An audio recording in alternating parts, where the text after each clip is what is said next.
दोस्तों, आपके दिमाग में भी कभी ना कभी यह सवाल जरूर आया होगा कि ईश्वर है या नहीं। तो चलिए जानते हैं।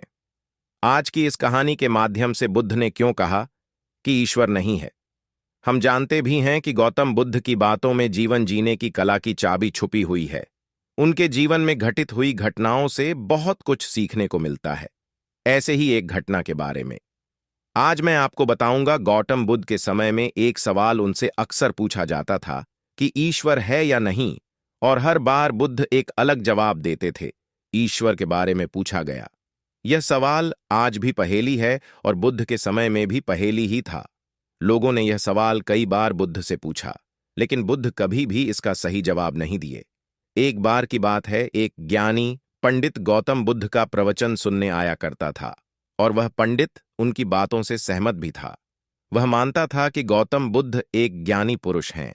एक बार बुद्ध ध्यान की मुद्रा में बैठे हुए थे, और वह व्यक्ति उनके पास गया और उनसे पूछा कि बुद्ध, कृपया आप मुझे बताएं कि ईश्वर है या नहीं।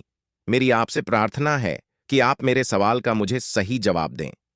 बुद्ध के बारे में यह कहा जाता है कि वह कभी भी किसी भी प्रश्न का सीधा जवाब नहीं देते थे, और मेरा यह मानना है कि बुद्ध को सचमुच ज्ञान प्राप्त हुआ था। वह उस ईश्वर का अनुभव कर चुके थे, और कोई भी व्यक्ति जो इस अनुभव को प्राप्त कर चुका हो, वह कभी भी ईश्वर के बारे में या ज्ञान के बारे में सीधा सीधा कभी नहीं बताता। वह आपके प्रश्न को बीच में ही लटका देता है, क्योंकि वह चाहता है कि आप उसका स्वाद खुद चखे। गौतम बुद्ध ने कभी वह गलती नहीं की जो आज के कुछ धर्मगुरु कर रहे हैं। कहने का मतलब है कि जितने भी ज्ञानी पुरुषों ने ईश्वर के बारे में स्पष्टीकरण किया, उनके अनुयायियों ने उनके धर्म गुरुओं द्वारा ईश्वर के बारे में कही हुई बातों को मान लिया और अपने अलग अलग समुदाय बना लिए। फिर क्या हुआ, आप यह देख ही रहे हैं। उन गुरुओं द्वारा दी गई प्रामाणिकता के आधार पर आज वह सभी समुदाय एक दूसरे के दुश्मन बने हुए घूम रहे हैं, और हथियारों के दम पर यह प्रमाणित करना चाहते हैं कि मेरा गुरु सही है, मेरा ईश्वर सही है। वह लोग यह कहते हैं कि तुम अपनी ईश्वर को छोड़ो और हमारे ईश्वर को मानो, क्योंकि हमारा ईश्वर सत्य है। अगर कोई व्यक्ति ईश्वर की सीधी व्याख्या कर देगा तो अज्ञानियों की भीड़ उसकी बातों को मान लेगी।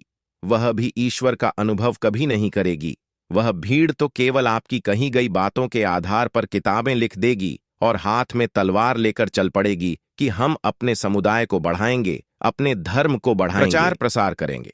शायद बुद्ध इस बात को जानते थे, इसीलिए उन्होंने कई बार ईश्वर के वजूद को भी नकारा।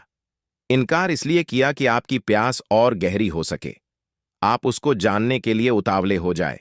अगर बुद्ध ईश्वर के बारे में सीधे सीधे कह दे तो भीड़ आसानी से उनकी बात मान जाएगी।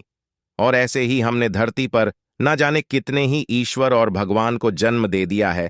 ऐसा लगता है कि ईश्वर ने मनुष्य को नहीं बनाया, बल्कि मनुष्य ने ईश्वर को पैदा किया है।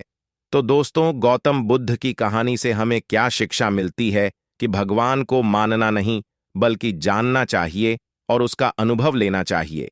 ईश्वर को जानने के लिए सिर्फ एक ही रास्ता है, और वह है ध्यान। ध्यान में जितनी गहराई से जाओगे, उतना ही तुम्हारा ईश्वर के प्रति अनुभव होता चला जाएगा, और तुम्हारे सभी प्रश्नों के उत्तर भी तुम्हें मिल जाएंगे।